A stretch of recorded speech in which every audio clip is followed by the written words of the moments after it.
In this guide, we'll demonstrate how to effortlessly reconcile your bank statements, ensuring your books are perfectly balanced with minimal manual effort. To begin the process, navigate to your dashboard and click Reconciliation. Next, click Attach and select the bank statement for the month you wish to reconcile. LayerNext supports all major banking formats to ensure a smooth upload. In here, you can provide specific instructions for LayerNext. For example, simply type Reconcile this bank statement. This helps the system prioritize your specific accounting preferences. Once uploaded, please wait a moment for LayerNext to process and reconcile the document. You are free to close this window while the system works.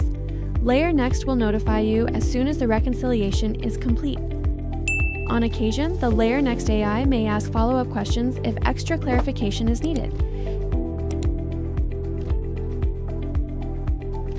Be sure to reply as accurately as possible to ensure human-level precision and finalize your reconciliation. Once the reconciliation is finished, you'll be presented with a comprehensive report of your monthly activity. Your records are now fully balanced, giving you a clear and accurate view of your financial health. Ready to dive deeper?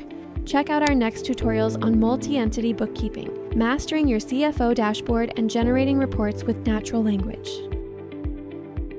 For more guides, visit our customer support at LayerNext.ai/support.